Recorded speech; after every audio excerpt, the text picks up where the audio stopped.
안녕하세요. 새 하루입니다. 오늘은 부동산 투자 기초체력 네 번째 시간 경매에 대해서 오늘부터 진도를 나가보도록 하겠습니다. 일전에 정비사업 재개발 재건축에 관한 내용은 추후에 진도를 나가는 대로 동영상을 업로드하도록 하겠습니다. 오늘은 그 경매에 관한 첫 번째 시간 개관과 흐름에 대해서 설명을 한번 해보도록 하겠습니다. 일단 경매라고 하는 거는 법령은 일단은 관련 법령은 민사집행법하고 임대차 보호법 등이 있을 것 같습니다. 우리가 일단 경매가 진행이 된다라는 내용을 등기를 통해서 확인을 할 수가 있는데요.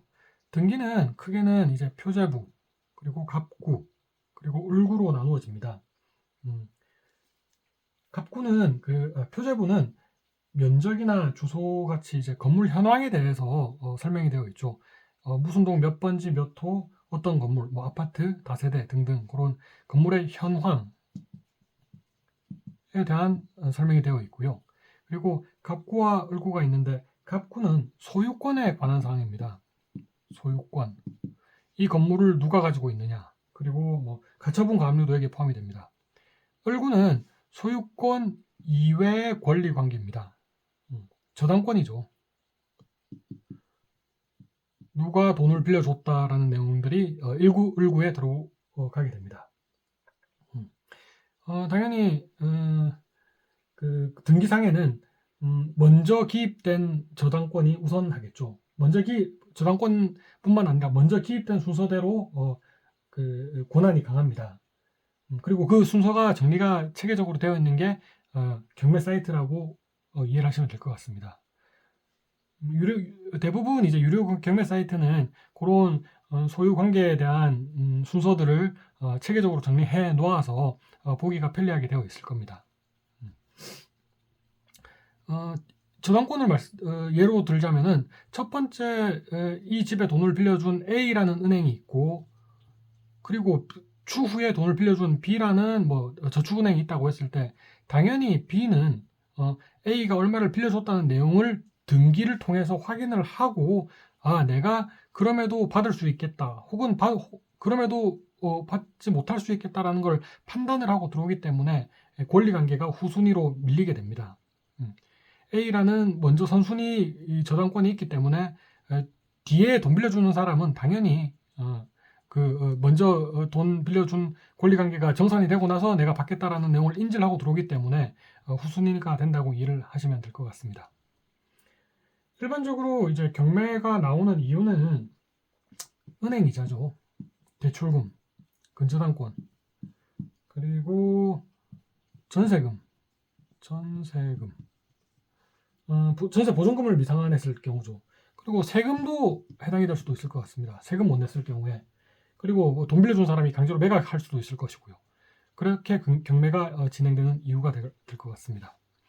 경매를 진행하는 기관은 법원하고 캠코 자산관리공사인데, 법원은 이제 직접 입찰로 진행을 하게 되고, 캠코에서 진행을 하는 것은 이제 전자입찰로 하게 되는데, 보통 이제 세금 미납입니다. 세금을 미납했을 경우에는 캠코에서 전자입찰로 공매를 진행을 하게 됩니다. 그리고 입찰금이 있는데, 입찰금은 내가 쓴 입찰가 그리고 인수금액을 더해야 됩니다.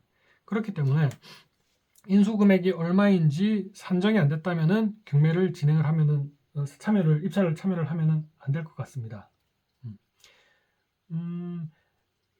미회수 채권 중에 소멸이 돼버리면 상관이 없는데 이제 낙찰자가 인수를 하는 경우가 있거든요. 그때 이제 이게 흔히 말하는 권리 분석이 되겠죠.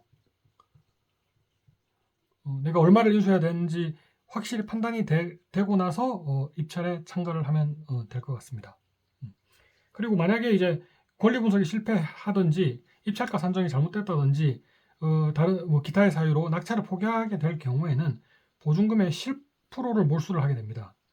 예를 들자면은 1억짜리 주택에 보증금의 10%는 1,000만 원이죠. 그러니까 1억에 입찰을 참여해서 그 보증금을 1,000만 원을 넣었을 때 낙찰을 포기하려면 그 1,000만 원을 다 포기를 하게 됩니다.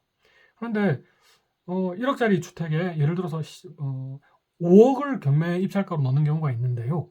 이게 공을 하나 더 썼다는 경우인데 설마 공을 하나 더 쓸까 하는데 실은 이런 일들이 조금 흔하게 일어나는 일들이더라고요. 그래서 경매 기입가 쓸 때도 신중하게 법원에서 신중하게 작성을 해야 될 것 같습니다. 낙찰 포기 보증금은 10% 몰수이고요. 그리고 재입찰일 경우에는, 그러니까 재경매 시에는 보증금이 20%입니다. 참고를 하시면 될 것 같습니다. 그러니까 예를 들어서 낙찰을 포기를 해버리면은 배당금이 커져서 채권자한테, 돈을 빌려준 사람한테 유리하겠죠. 돈을 빌려준 사람한테 유리하겠죠. 결국에는 경매라는 게 나와 채권자와 채무자의 삼각관계인데요. 한 축의 손해는 한 축의 이익이 된다. 이렇게 정리를 하시면 될 것 같습니다. 경매의 흐름에 대해서 간단하게 설명을 드리겠습니다. 일단 채권자가 경매를 신청하죠. 이 집주인이 돈을 안 주니 나는 경매라는 제도를 통해서 원금을 회수하겠다라고 신청을 하게 됩니다. 그러면은 경매 개시 결정이 등기가 되고 경매 준비가 되겠죠. 여기는 현황 조사를 하고 감정 평가를 하고 배당 요구 종기를 하게 됩니다. 그러니까 현황 조사를 해서 이 건물이 어떤 현황이다, 어떤 세입자가 들어가 있고 어떻게 어떤 건물이다라는 현황에 대한 전반적인 조사가 이루어지고, 그리고 그 건물에 대한 감정 평가, 이 건물의 가치는 얼마다라는 감정 평가를 하게 됩니다. 추후에 이제 매각기일에 우리가 입찰을 하게 되고요. 당연히 최고가 매수가 결정이 되겠죠. 그다음에 매각 결정기일에 기일이 있고 추후에 이제 확정이 됩니다. 이때는 우리가 잔금을 납부를 해야 됩니다. 그리고 추후에 법원에서 배당이 이루어지게 되겠고요. 배당은 이제 배당표에 따라서 법원에서 이루어지게 됩니다. 마지막으로는 우리 낙찰받은 분, 낙찰자가 명도를 하게 됩니다. 명도도 협의에 의한 명도가 있을 것이고, 그리고 인도명령 신청이나 강제집행도 있을 것 같은데, 여기에는 또 어느 정도의 노하우가 있을 것 같습니다. 추후에 이제 천천히 설명을 경매 용어부터 경매 낙찰, 그리고 세부적인 내용까지 한 번 더 상세하게 설명을 이어나가 보도록 하겠습니다. 오늘도 시청 감사합니다.